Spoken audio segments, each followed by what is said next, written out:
الحمد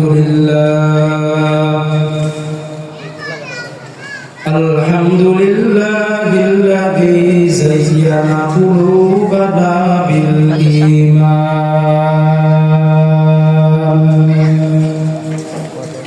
والذي نور قلوبنا بالإيمان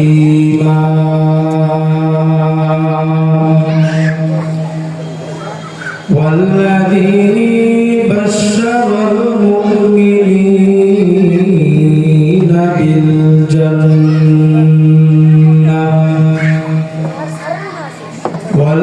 والذي شرفنا بالتوحيد بالله ونشهد أن لا إله إلا الله وحده لا شريك له ونشهد أن محمدا عبده ورسوله أما بعد فأعوذ بالله من الشيطان الرجيم بسم الله الرحمن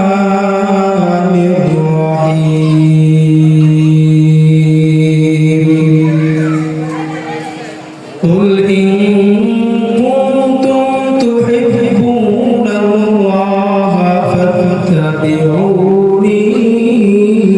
يحببكم الله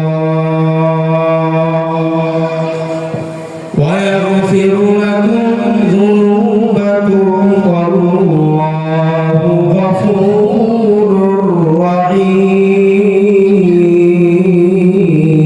رحيم وقال النبي صلى الله عليه وسلم لا يؤمن أحدكم حتى أكون أحب إليه من والده وولده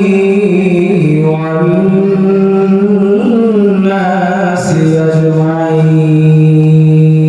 أجمعين صدق الله العظيم সবাই দরুদ শরীফ পড়ুন اللهم صل على سيدنا ونبينا وشفيعنا وحبيبنا ومولانا محمد صلى الله عليه وعلى آله وأصحابه وبارك وسلم اللهم صل على سيدنا ونبينا وشفيعنا وحبيبنا ومولانا محمد صلى الله عليه وعلى آله وأصحابه وبارك وسلم সমস্ত প্রশংসা মহান রব্বুল আলামিনের দরবারে যে মহান রব্বুল আলামিন আপনাকে আমাকে এই বাৎসরিক মাহফিলে আসা বসার আলোচনা করবার এবং শোনার মতো তৌফিক দিলেন সেই মহান রব্বুল আলামিনের দরবারে শুকরিয়া আদায় করি সবাই বলি আলহামদুলিল্লাহ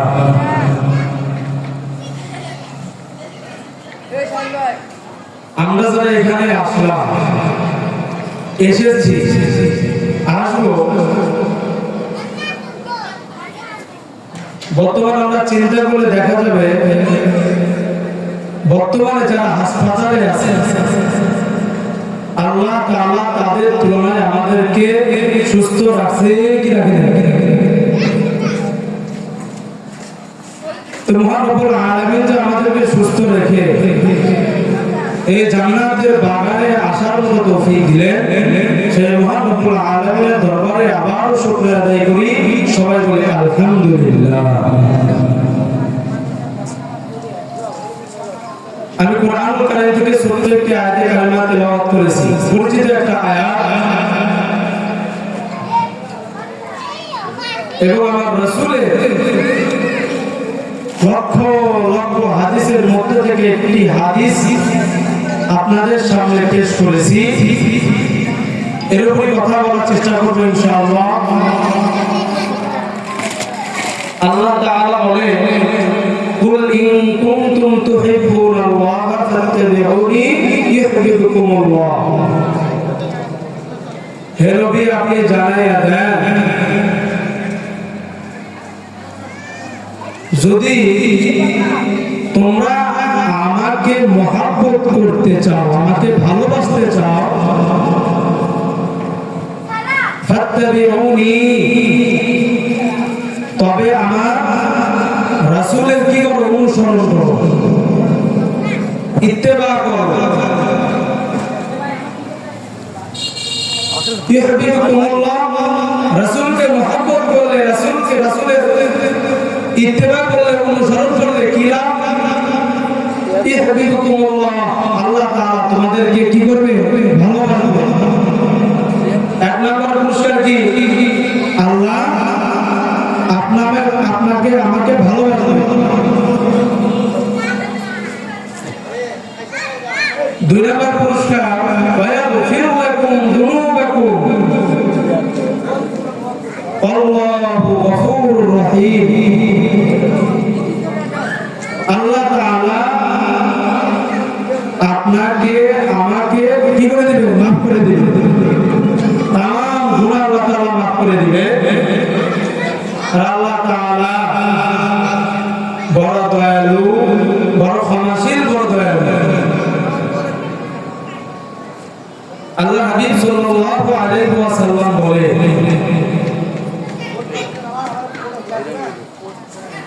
লা ইউমিনু আহাদুকুম হাত্তা আকুনা আহাব্বা ইলাইহি মিন ওয়ালিদিহি ওয়া ওয়ালাদিহি ওয়ান নাসি আজমাইন।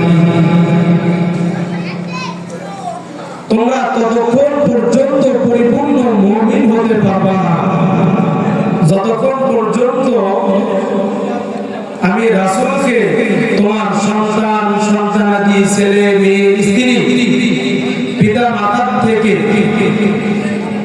এবং সমস্ত মানুষ থেকে আমি নবীকে যতক্ষণ পর্যন্ত বেশি ভালোবাসতে না পারবো। তো আমরা বুঝলাম, আমার নবীকে ভালোবাসতে পারলে দুনিয়ার তামাম জিনিস থেকে যদি আমার নবীকে বেশি ভালোবাসতে পারি, কি হওয়া যাবে না? মুমিন হওয়া যাবে না। আমার নবীর সাথে যদি কেউ শত্রুতা করে, আমার নবীকে যদি কেউ গালি দেয়, আমরা আল্লাহ সহ্য করতে পারে না। আমার নবী যখন সাফা পর্বতে উঠিয়া যখন নবীয়ত আল্লাহ তাআলা তাকে নবুয়তের দান করলেন, আমার নবী মক্কা কাফের কুরাইশ বংশের লোকদেরকে ডাক দিয়া যখন বললেন, আমি যদি তোমাদেরকে একটা সুসংবাদ দিই, তোমরা কি মানবা, বিশ্বাস করবা? বলে, হ্যাঁ, কেন বিশ্বাস করবো না? আমার রাসূল বলে, এই যে পাহাড়ের পিছনে একদল শত্রু আছে, যারা সকাল হোক কিংবা বিকাল হোক অচিরেই আমাদের উপর হামলা করবে, এটা কি তোমরা বিশ্বাস করো? বলে, হ্যাঁ, বিশ্বাস করি। যখন আল্লাহ হাবিব সাল্লাল্লাহু আলাইহি ওয়াসাল্লাম বললেন, আল্লাহ তাআলা আমাকে পাঠাইছে এক আল্লাহকে, আল্লাহ যে এক, দাওয়াত দেওয়ার জন্য। এই কথা যখন বলছে, আবু লাহাব বলে, হ্যাঁ, তাব্বাত লাকা হাদা জামাআতানা। হে মুহাম্মদ, তুমি কি আমাদেরকে এজন্য ডেকেছো? তুমি ধ্বংস হও। হে মুহাম্মদ, তুমি কি এজন্য আমাদেরকে একত্রিত করেছো? দিয়ে বলেন, হে আমার নবী, আপনি ধ্বংস হবেন না, আপনি ধ্বংস হবেন না, ধ্বংস হবে আবু লাহাব।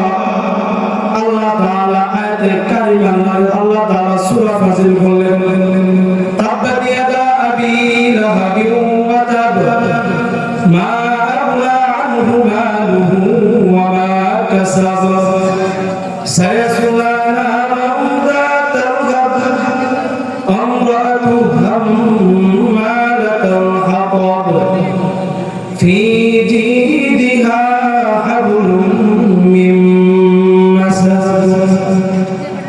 আমার ডাকতে বলে, নবী আমার,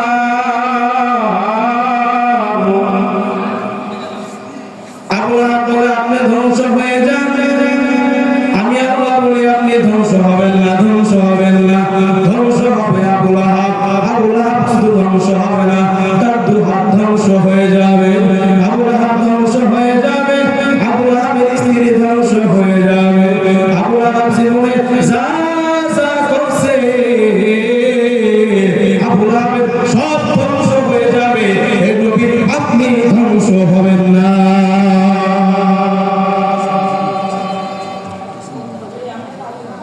আমার নবীর যদি কেউ গালি দেয়, আমার আল্লাহ সহ্য করতে পারে না। আমার যদি আমার কোনো ঈমানদার মুত্তাকিনের সামনে আমার আল্লাহর গালি দেয়, আমার নবীর গালি দেয়, আমার আল্লাহ আমার ঈমানদার মুত্তাকিনরাও তা সহ্য করতে পারে না। ওই যে আবু বকর সিদ্দিক রাদিয়াল্লাহু তাআলা আনহু ওয়াস্তাযিয়া রওনা করলেন, যাইতে যাইতে পথের ভিতরে দুইজন ইহুদি আবু বকর সিদ্দিক রাদিয়াল্লাহু তাআলা আনহুকে দেখিয়া ডাক দিয়া বলে, আবু বকর, আগে জানতাম মুসলমান ফকির, মুসলমানের নবীও ফকির, এখন জানি মুসলমানের আল্লাহ ফকির। আবু বকর সিদ্দিক রাদিয়াল্লাহু তাআলা নরম মানুষ না শক্ত নরম মানুষ? আবু বকর সিদ্দিক রাদিয়াল্লাহু তাআলা শুনিয়াও না শোনার ভান ধরিয়া রওনা করলেন। ইহুদি আবার দেখতে বলে, আবু বকর,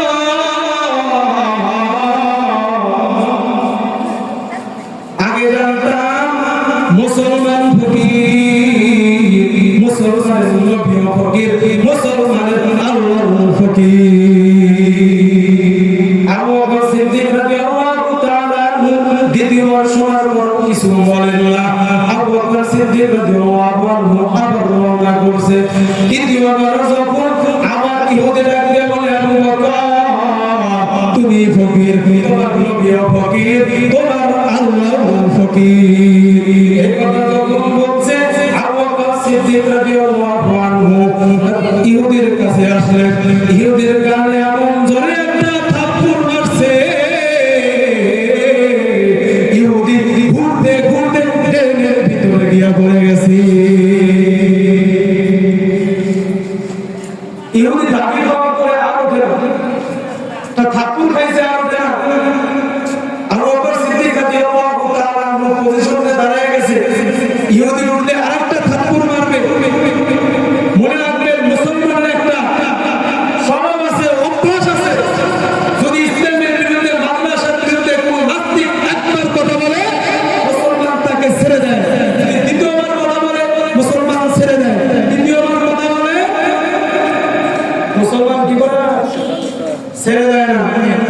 আমার আল্লাহকে যদি একবার গালি দেয়, আমার নবীকে যদি একবার গালি দেয়, মুসলমান কিছু বলে না।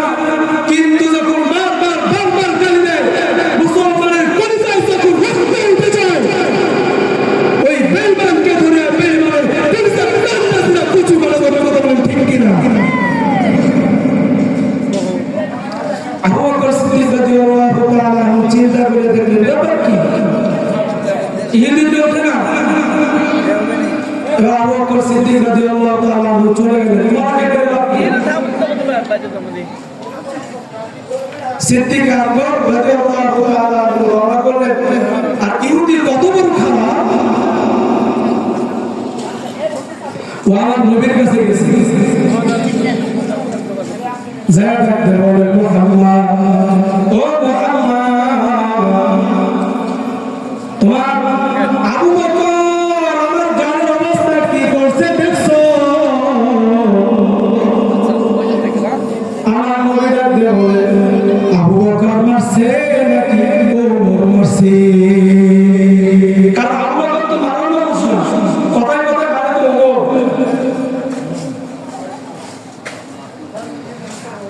ইহুদি ডাকতে বলে ও মুহাম্মদ, আমি তোমার আবু বকর কেউ চিনি, ওমর কেউ চিনি, তোমার আবু বকর আমার মারছে। দেখেন ইনসাফ, আমার নবীর বিচার দেখেন। আমার নবী প্রহরী পাঠাইলেন, যাও যাও যাও আবু বকরকে ধরে আনো। আবু বকর সিদ্দিক রাদিয়াল্লাহু তাআলা আনহুকে যখন ধরে আনলেন, আবু বকর সিদ্দিক রাদিয়াল্লাহু তাআলা আনহুকে আমার নবীর সামনে যখন হাজির করা হলো, আবু বকর জড়সড় হয়ে আমার নবীর কাছে আসলেন, না জানি কি অপরাধ করলাম, আমার নবী আমাকে পাঠাইছে, আমার কাছে পাঠাইছে আমাকে ধরার জন্য। আবু বকর সিদ্দিক রাদিয়াল্লাহু তাআলা আনহু যখন আমার নবীর সামনে আসলেন, আমার নবীর সামনে আসার পরে দেখি ওই যে ইহুদি যাকে রাস্তার ভিতরে ডালে মারছে, আমার আল্লাহকে গালি দিছে, আমার নবীকে গালি দিছে। ওই আবু বকর সিদ্দিক রাদিয়াল্লাহু আনহু ওই ইহুদিকে দেখিয়া আবার চল হয়ে দাঁড়িয়ে গেছি। আমার নবীরা ডাকতে বলে, নবী আমার, আপনি অনুমতি দেন ওই ইহুদিকে আমি একটা থাপ্পড় মারবো। আমার নবী ডাকতে বলে, আবু বকর, এত সমাজে তুমি মারছো আমি বিশ্বাস করি না, কিন্তু এখন আমার পরিপূর্ণ বিশ্বাস হয়েছে তুমি ইহুদিকে মারছো। আবু বকর সিদ্দিক রাদিয়াল্লাহু তাআলা আনহু ডাকতে বলে, নবী আমার, মারবো না তো কি করবো বলে? ও আপনাকে গালি দিয়েছে, আমার আল্লাহকে গালি দিয়েছে, আমি সহ্য করতে পারি নাই, তার গালের ভিতরে একটা থাপ্পড় মেরে দিছি। আমার নবী বলে, প্রমাণ লাগবে, সাক্ষী লাগবে, আমাকে যে গালি দিছে, আল্লাহ যে গালি দিছে, প্রমাণ লাগবে, প্রমাণ দেখাও। আবু বকর সিদ্দিক রাদিয়াল্লাহু আনহু ডাকতে বলে, নবী আমার, আমার তো কোনো প্রমাণ নাই, ওই ইহুদি দুইটা গিয়া আমার পক্ষে সাক্ষী দিবে নাকি? আমার নবী ডাকতে বলে, আবু বকর, চলবে না, চলবে না, সাক্ষী লাগবে। আবু বকর বলে, নবী আমার, আমার একমাত্র সাক্ষী হলো আমার আল্লাহ।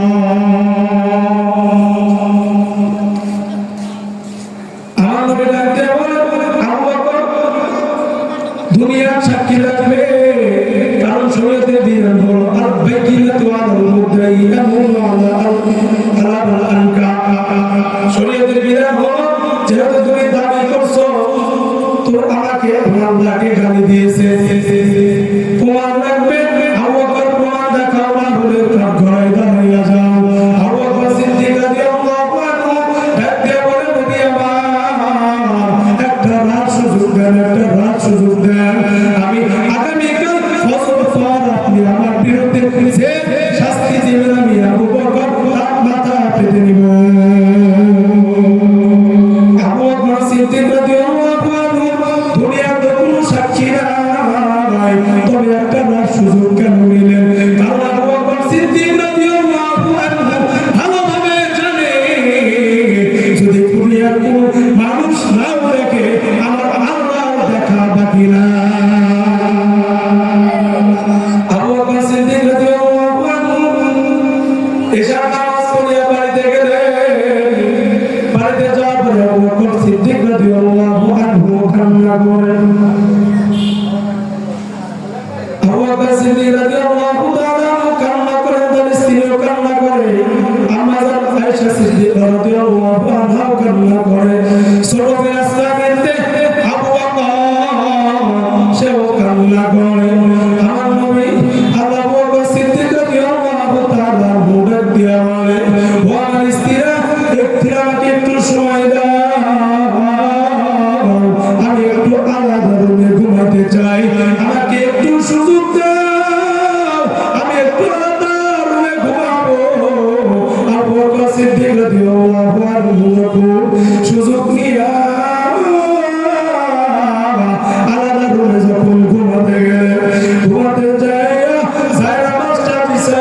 দিছে, তোমার নবীকে যে গালি দিছে, আমি ইহুদিকে যে থাপ্পড় মারছি, ও আল্লাহ, ও আল্লাহ, দুনিয়ার কোন মানুষ যদি নাও দেখে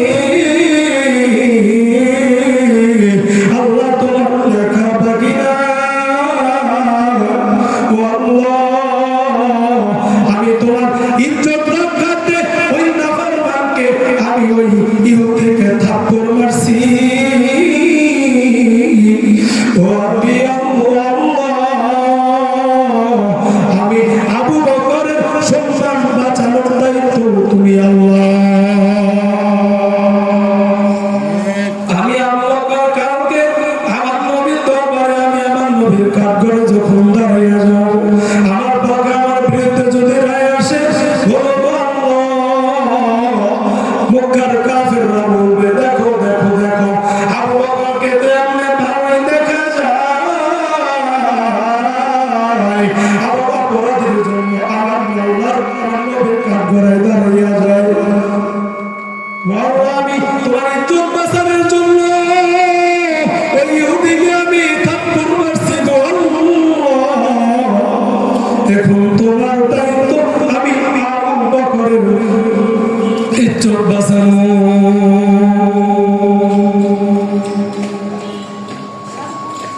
পরের দিন যখন ফজরের নামাজের সময় হয়ে গেল, আবু বকর সিদ্দিক রাদিয়াল্লাহু তাআলা প্রতিদিন আমার নবীর পিছনে নামাজ আদায় করতে। আজকের সময় পর সময় যায় আবু বকর আসে না, নামাজের সময় ঘুরে আসলো আবু বকর আসে না।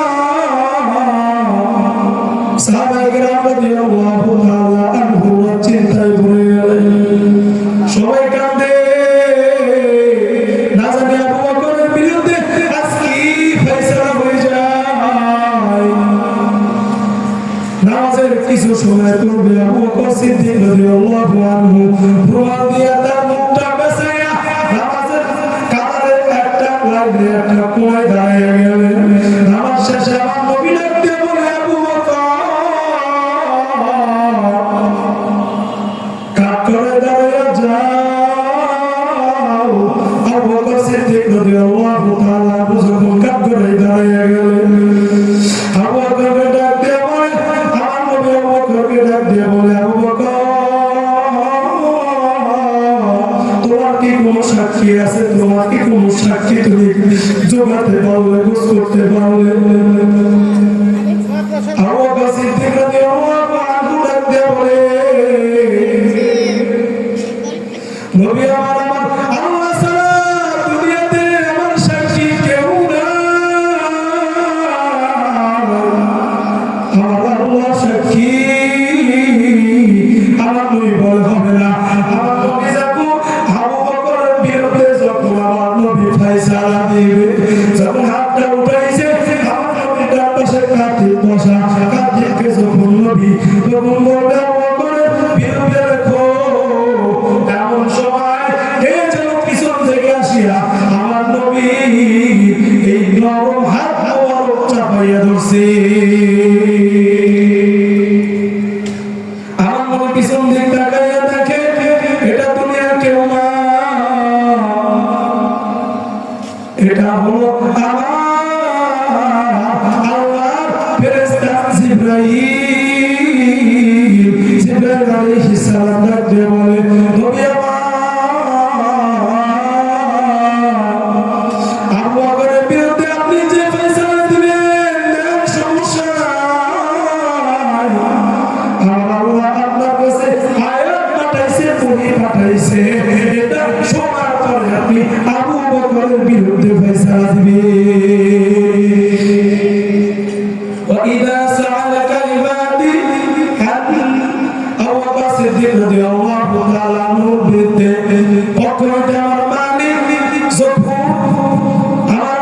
যখন আয়াতে কারিমা নাযিল করলেন,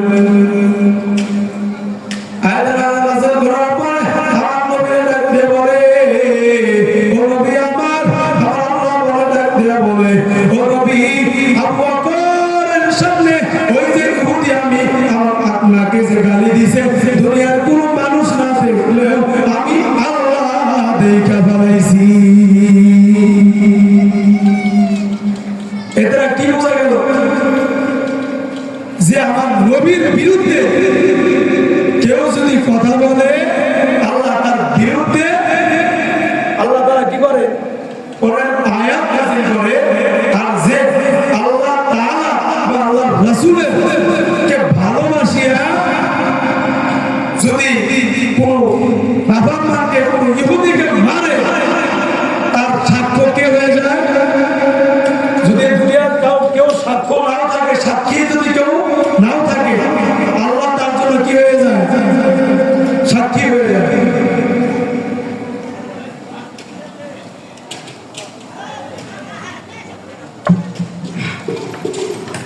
হে মুসলমান, আমার নবীর ভালোবাসার কারণে, আমার নবীর মুহাব্বত করার কারণে সাহাবায়ে কেরাম রাদিয়াল্লাহু তাআলা আনহু আমার নবীকে কেমন ভালোবাসতো জানো? আমার নবী যখন দুনিয়া থেকে বিদায় নিয়ে চলে গেলেন, দুনিয়া থেকে বিদায় নিয়ে যাওয়ার পরে যখন সাহাবায়ে কেরাম রাদিয়াল্লাহু তাআলা আনহুরা আমার নবীর দাফন কাফন করিয়া সর্বপ্রথম হযরত আবু বকর সিদ্দিক রাদিয়াল্লাহু তাআলা আনহু এর ইমামতিতে, এর নেতৃত্বে খলিফাতুল মুসলিমিন আবু বকর সিদ্দিক রাদিয়াল্লাহু তাআলা আনহু এর পিছনে সর্বপ্রথম ফজরের নামাজ শুরু হয়। যদি আগে আবু বকর সিদ্দিক রাদিয়াল্লাহু তাআলা আনহু ফজরের নামাজ পড়াইছে, অন্য নামাজ পড়াইছে, কিন্তু সাহাবায়ে কেরাম রাদিয়াল্লাহু তাআলা আনহু মনে করতো আমার নবী অসুস্থ হয়ে গেছে, হয়তো আবার সুস্থ হয়ে ফিরে আসবে, কিন্তু আমার নবী ফিরে আসে না। আবু বকর সিদ্দিক রাদিয়াল্লাহু তাআলা আনহুর পিছনে যখন সর্বপ্রথম ফজরের নামাজ শুরু হয়ে গেল, সাহাবায়ে কেরাম রাদিয়াল্লাহু তাআলা আনহু বড় বড় সাহাবীরা আবু বকর সিদ্দিক রাদিয়াল্লাহু তাআলা আনহু এর পিছনে নামাজ শুরু করে দিয়েছে। সবাই নামাজের ভিতরে কান্দে, সবাই নামাজের ভিতরে কান্দে, আমার নবী আর কোনদিন ইমামতি করবে না। ওইদিকে দিকে বেলা ফাঁসিয়া দিয়ে আল্লাহু তাআলা আনহু সফরের সামান রেডি করে আসছে। আবু বকর সিদ্দিক রাদিয়াল্লাহু তাআলা আনহু যখন নামাজের সালাম ফিরাইয়া দিলেন, বেলাল ডাক দিয়া আবু বকর সিদ্দিক রাদিয়াল্লাহু আনহুকে ডাক দিয়া বলে, ও খলিফাতুল মুসলিমিন আবু বকর, আমি বেলালের বিদায় দেন, বিদায় দেন। আমি বেলাল আর মদিনাতে থাকবো না, আমি বেলাল আর মদিনাতে থাকবো না, আমি বেলালকে বিদায় দিয়া দেন। যখন আবু বকর সিদ্দিক রাদিয়াল্লাহু তাআলা আনহু ডাক দিয়া বলে, ও বেলাল, কেন তুমি মদিনাতে থাকবা না? কেন থাকবা না? সাহাবায়ে কেরাম রাদিয়াল্লাহু তাআলা আনহুরা দুই চোখের পানি ফেলিয়া কাঁদে আর ডাক দিয়া বলে, ও বেলাল, কেন থাকবা না? বলো কেন থাকবা না? হযরত ওমর ফারুক রাদিয়াল্লাহু তাআলা আনহু ডাক দিয়া বলে, ও ভাই বেলাল, কেন তুমি মদিনাতে থাকবা না? বলো কেন তুমি মদিনাতে থাকবা না? উসমান রাদিয়াল্লাহু আনহু ডাক দিয়া বলে, বেলাল, তুমি তো আমাদের কলিজার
আমাকে বাধা দিয়েন না, আমি মদিনাতে থাকতে পারবো না। কারণ কি জানেন, আমি যখন আমার নবীর সাথে, আমার নবী যখন কোথায় কোথায় মদিনার গলিতে গলিতে চলতেন, আমি আমার নবীর আগে আগে আমার কদম ফেলতাম, আমি কদম ফেলতাম। আমার নবী পাথর যুক্ত রাস্তা দিয়ে চলতে পারতেন না, আমার নবী কাদা যুক্ত রাস্তা দিয়ে চলতে পারতেন না। আমি বেলাল আগে আগে চলতাম আর রাস্তা থেকে পাথরগুলো সরাইয়া দিতাম, কাদাগুলো সরাইয়া দিতাম, আর আমার নবী রাস্তা দিয়ে চলতো। আমি বেলালে কোন চিন্তা করিয়া দেখি, আমি এখন নবীদের গলিতে গলিতে যখন চলি, আমি বেলাল যখন পিছনের দিকে তাকাই, পিছনের দিকে তাকানোর পরে যদি দেখি আমার নবী নাই, আমি বেলাল সহ্য করতে পারবো না, আমি বেলাল সহ্য করতে পারবো না। জানো নি আমার, আমি যখন মসজিদে আযান দিতাম, আযান দেওয়ার পরে আমি মসজিদের এক কোণে দাঁড়িয়ে থাকতাম, যখন দেখতাম আমার নবী মসজিদের দরজার কাছে আসতো, আমি বেলাল এক দৌড়ে আমার নবীর কাছে দাঁড়িয়ে যাইতাম। আমার নবী যখন মসজিদে প্রবেশ করতো, আমি আমার নবীর জুতা মুবারক নিয়ে আমার পায়ের নিচে রাখিয়া আমার কলিজা ঠান্ডা করতাম। এরপর আমার নবী তো দুনিয়াতে নাই, বলো বলো বলো, আমি কার জুতা নিয়ে আমার বগলের নিচে রাখিয়া আমার কলিজা ঠান্ডা করব? সাহাবায়ে কেরাম রাদিয়াল্লাহু তাআলা আনহু, বেলাল হাবশী রাদিয়াল্লাহু তাআলা আনহুকে যত বলে, বেলাল হাবশী রাদিয়াল্লাহু তাআলা আনহু আর মদিনাতে থাকি না, হিজরত করিয়া দামেস্কে, সিরিয়ার দামেস্ক এলাকায় চলে গেলেন। দামেস্ক এলাকায় যাওয়ার পরে একদিন নয়, দুই দিন নয়, মুসলমান প্রায় 7 মাস বেলাল হাবশী রাদিয়াল্লাহু তাআলা আনহু ওখানে কাটাইয়া দিলেন। একদিন স্বপ্নে আমার নবী ডাক দিয়ে আমারে, ও বেলাল, আমি নবীকে কি তুমি ভুলে গেছো? তুমি তো আমার রওজার পাশে দাঁড়াও। আরে বেলাল, ও বেলাল, আমার রওজার পাশে সাদ, সাইদ, জুবাইর, তালহা, আব্দুল্লাহ ইবনে মাসউদ, আব্দুল্লাহ ইবনে আব্বাস দাঁড়ায়। ও বেলাল, কই কই, তুমি তো আমার রওজার পাশে দাঁড়াও। ও বেলাল, আমি নবীর কথা কি তোমার মনে পড়ে না? এই কথা যখন আমার নবীর স্বপ্নের ভিতরে, যখন বেলাল হাবশী রাদিয়াল্লাহু আনহু যখন স্বপ্নের ভিতরে দেখলেন, ঘুম ভেঙে গেল। বেলাল হাবশী রাদিয়াল্লাহু তাআলা আনহু পরনে একটা কাপড় লাগাইয়া দৌড় দিছে মদিনার দিকে। মদিনায় যখন আমার বেলাল হাবশী রাদিয়াল্লাহু তাআলা আনহু আসলেন, মদিনার গলিতে যখন বেলাল হাবশী রাদিয়াল্লাহু তাআলা আনহু দৌড়ায়, মদিনার ছোট ছোট বাচ্চারা খেলাধুলা করে, খেলাধুলা বাদ দিয়া ছোট ছোট বাচ্চারা বাড়ির দিকে দৌড় দিছে।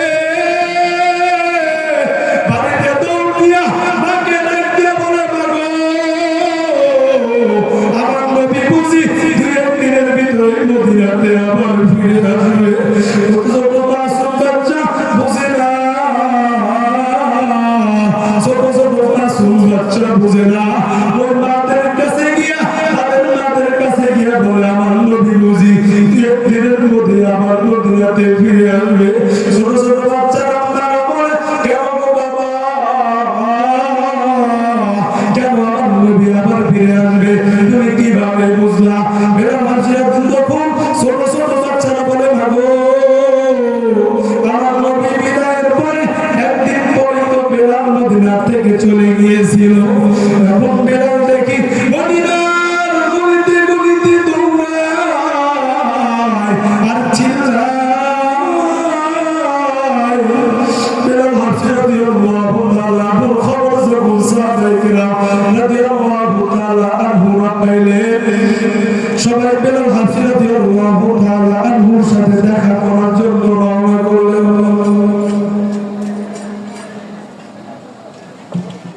যাওয়ার পরে দেখে বেলাল হাবশী রাদিয়াল্লাহু তাআলা আনহু, বেলাল হাবশী রাদিয়াল্লাহু তাআলা আনহু আমার নবীর রওজার পাশে দাঁড়ায়া ফুফায়া কান্দে আর কান্দে। আমার নবীর দরবার আমার নবীর রওজায় সালাম দেয়। সাহাবায়ে কেরাম রাদিয়াল্লাহু তাআলা আনহুরা বেলাল হাবশী রাদিয়াল্লাহু তাআলা আনহুকে যখন দেখলেন তখন গিয়া বেলাল হাবশী রাদিয়াল্লাহু তাআলা আনহুকে জড়াইয়া দাঁড়াইয়া ডাক দিলেন, জড়াইয়া দাঁড়াইয়া ডাক দিলেন, ও বেলাল তোমার দেখলে বড় কলিজা ঠান্ডা হয়ে যায়। ও বেলাল তোমার দেখলে আমার কলিজা বড় ঠান্ডা হয়ে যায়। ও বেলাল কতদিন হয়ে গেল তোমার রুহানি কণ্ঠে আমরা মসজিদে আযান শুনি না, তোমার রুহানি কণ্ঠে আমরা আযান শুনি না। ও বেলাল একটু কি আযান দিয়া শুনাইবার বিলাল? বেলাল হাবশী রাদিয়াল্লাহু তাআলা আনহু ডাক দিয়া বলে, না ভাইরা তোমরা আমাকে আযানের জন্য কেউ অনুরোধ করবা না। আমি বেলাল আযান দিতে পারবো না, আমি বেলাল আযান দিলেও সহ্য করতে পারবো না। বেলাল হাবশী রাদিয়াল্লাহু তাআলা আনহুকে যত বলে বেলাল হাবশী রাদিয়াল্লাহু তাআলা আনহু আযান দিতে চায় না, আযান দিতে চায় না। মুরব্বি একজন সাহাবী ছিল হযরত সালমান ফারসি রাদিয়াল্লাহু তাআলা আনহু ডাক দিয়া বলে, ও আমার সাহাবীরা, ও আমার সাথী ভাই, তোমরা যদি এইভাবে বেলালকে সারাটা দিন বলো